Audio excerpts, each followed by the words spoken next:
دجال ایسا ملعون ہے جس سے ہر نبی نے اپنی امت کو آگاہ کیا اور اس کے شر سے پناہ مانگی۔ نبی کریم صلی اللہ علیہ وسلم نے بھی اپنے صحابہ کو دجال کے بارے میں آگاہ کیا۔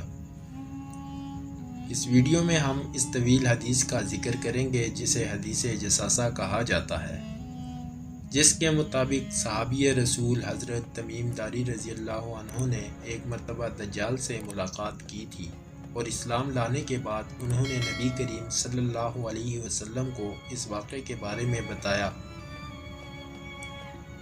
آپ صلی اللہ علیہ وسلم نے اس واقعے کی تصدیق کی اور ایک طویل خطبہ ارشاد فرمایا۔ حضرت تمیم داری رضی اللہ عنہ فرماتے ہیں کہ میں ایک مرتبہ بنو لخم اور بنو جذام کے 30 آدمیوں کے ساتھ سمندر کے سفر پر روانہ ہوا۔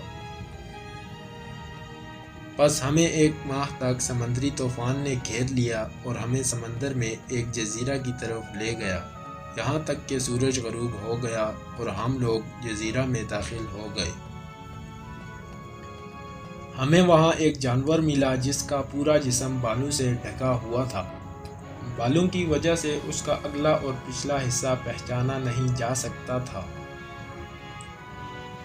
بس ہم نے کہا تیرے لیے ہلاکت ہو، تو کون ہے؟ اس جانور نے کہا اے قوم، اس آدمی کی طرف چلو جو تمہاری خبر کے بارے میں بہت شوق رکھتا ہے۔ اس جانور نے ہمارا نام لیا تو ہم گھبرا گئے اور جلدی جلدی اس کے پیچھے چلنا شروع ہو گئے، یہاں تک کہ ایک گرجے میں داخل ہو گئے۔ وہاں ایک بہت بڑا آدمی تھا کہ اس سے پہلے ہم نے اتنا بڑا آدمی کبھی نہ دیکھا تھا، جسے زنجیروں سے بڑی سختی سے باندھا ہوا تھا۔ اس کے دونوں ہاتھوں کو گردن کے ساتھ باندھا ہوا تھا اور گھٹنوں سے ٹخنوں تک زنجیروں میں جکڑا ہوا تھا۔ ہم نے کہا تیرے لیے ہلاکت ہو، تو کون ہے؟ اس نے کہا میرے بارے میں تم تو جان لوگے، لیکن تم بتاؤ تم کون ہو؟ ہم نے کہا ہم عرب کے لوگ ہیں، ہم بحری جہاز میں سوار ہوئے تو سمندر میں طوفان آ گیا اور ہمیں یہاں تک پہنچا دیا۔ اس نے کہا میں جساسہ ہوں۔ ہم نے کہا جساسہ کیا ہوتا ہے؟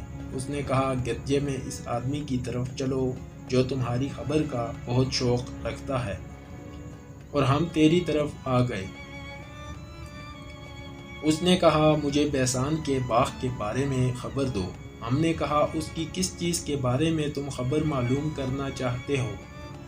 اس نے کہا میں اس کے کھجور کے پھل کے بارے میں معلوم کرنا چاہتا ہوں۔ ہم نے کہا ہاں پھل آتا ہے۔ اس نے کہا ان قریب یہ زمانہ آنے والا ہے، وہ درخت پھل نہ دیں گے۔ اس نے کہا مجھے بحیرہ طبریہ کے بارے میں خبر دو۔ ہم نے کہا اس کی کس چیز کے بارے میں تم خبر معلوم کرنا چاہتے ہو؟ اس نے کہا کیا اس میں پانی ہے؟ ہم نے کہا اس میں پانی کثرت سے موجود ہے۔ پھر اس نے کہا ان قریب اس کا سارا پانی ختم ہو جائے گا۔ پھر کہا مجھے زغر کے چشمے کے بارے میں بتاؤ۔ ہم نے کہا اس کی کس چیز کے بارے میں تم خبر معلوم کرنا چاہتے ہو؟ اس نے کہا کیا اس چشمے کے پانی سے لوگ کھیتی باڑی کرتے ہیں؟ ہم نے کہا ہاں، یہ کثیر پانی والا ہے اور وہاں کے لوگ اس کے پانی سے کھیتی باڑی کرتے ہیں۔ پھر کہنے لگا مجھے امیوں کے نبی کے بارے میں خبر دو، اس نے کیا کیا؟ ہم نے کہا وہ مکہ سے نکلے اور مدینہ میں اترے ہیں۔ وہ کہنے لگا کیا راستے میں عروہ نے جنگ کی ہے؟ ہم نے کہا ہاں۔ اس نے کہا اس نے اہل عرب کے ساتھ کیا سلوک کیا؟ ہم نے بتایا کہ وہ اپنے ملحقہ عرب کی حدود پر غالب آ گئے ہیں اور انہوں یعنی عربوں نے ان کی اطاعت بھی شروع کر دی ہے۔ وہ کہنے لگا کیا ایسا ہو چکا ہے؟ ہم نے کہا ہاں۔ وہ کہنے لگا ان کے حق میں یہ بات بہتر ہے کہ وہ اس کے تابع دار ہو جائیں، اور اب میں تمہیں اپنے بارے میں خبر دیتا ہوں کہ میں مسیح دجال ہوں۔ ان قریب مجھے نکلنے کی اجازت دے دی جائے گی اور میں نکلوں گا اور پوری دنیا میں چکر لگاؤں گا اور 40 دن اور 40 راتوں میں ہر بستی میں اتروں گا، لیکن مکہ اور مدینہ کے علاوہ، کیونکہ ان دونوں شہروں میں داخل ہونا میرے لیے حرام کر دیا جائے گا۔ اور اس میں داخل ہونے سے مجھے روکا جائے گا اور اس کی ہر گھاٹی پر فرشتے پہرہ دار ہوں گے۔